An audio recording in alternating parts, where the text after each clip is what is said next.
Sobahul khair, kaifa halukum? Bil awali, bismillahirrahmanirrahim.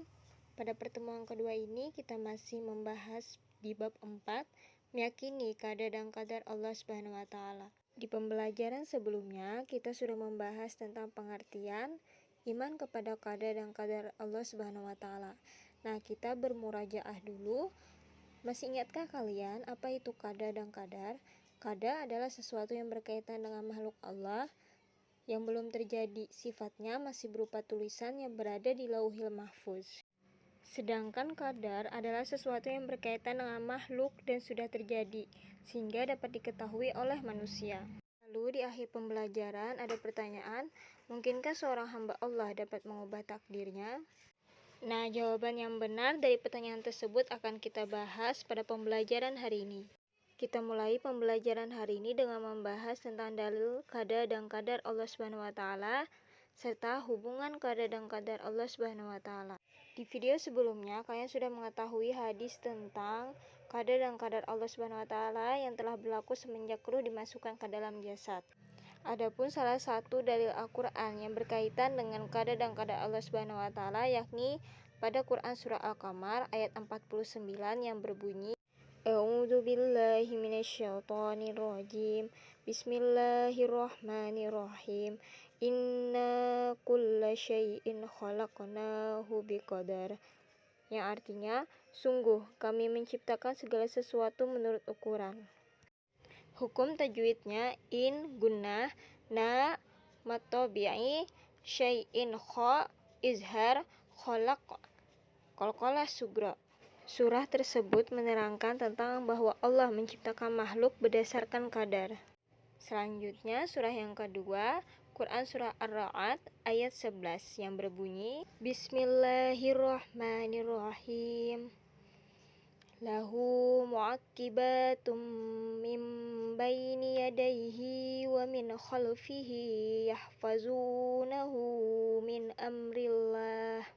Innallaha la yughayyiru ma biqaumin hatta yughayyiru ma bi anfusihim.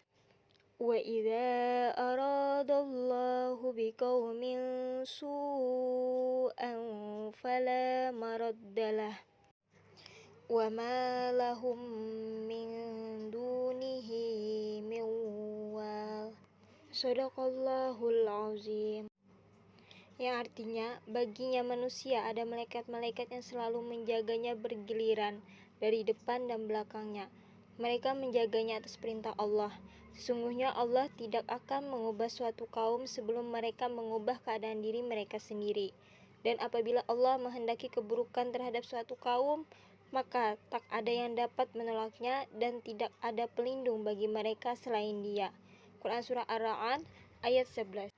Hukum nun mati dan tanwin pada ayat tersebut yakni tummin idgham bigunah, mim baini iqlab, wa min khalfihi izhar, min amri izhar, biqaumin hatta izhar, bi anfusihim ikhfa, biqaumin su ikhfa, min duni ikhfa, dan miwal idgham biguna.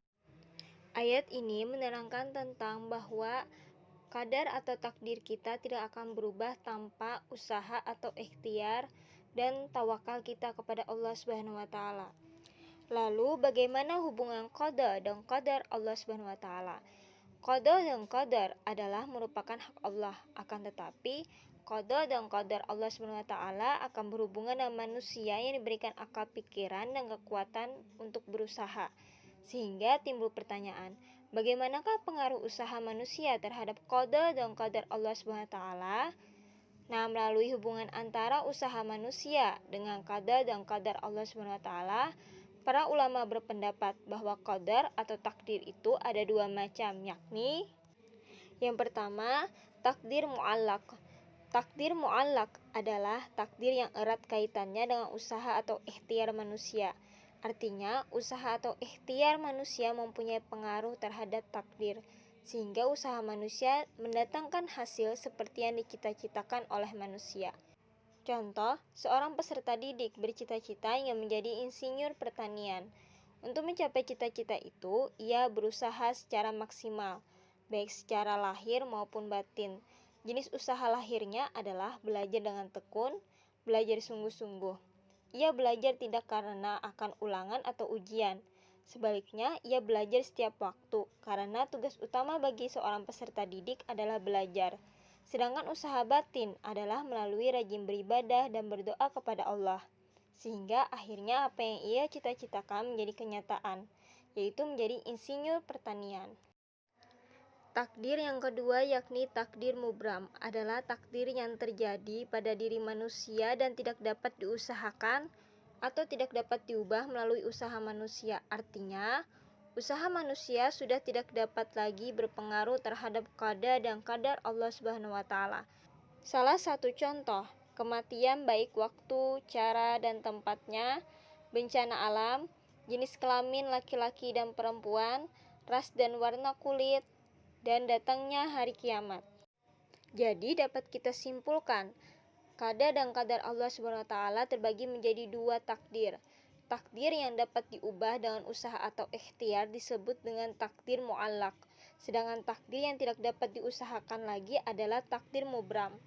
Cara kita menyikapinya adalah apabila hal tersebut bersifat positif berupa nikmat yang dapat mendatangkan kesenangan dan kebahagiaan, manusia tidak boleh sombong.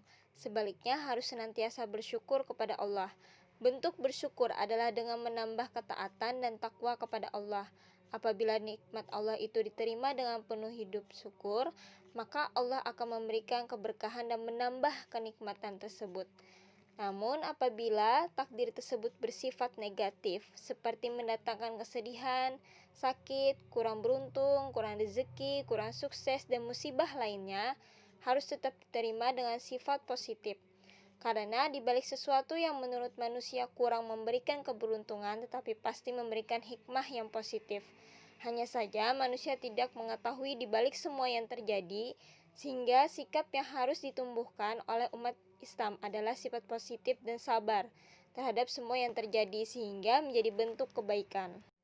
Sampai di sini dulu pembelajaran kita hari ini. Semoga berkah dan kita dapat mengambil ibrah atau pelajarannya. Sampai jumpa di pembelajaran selanjutnya nanti. Ila liqa. Assalamualaikum warahmatullahi wabarakatuh.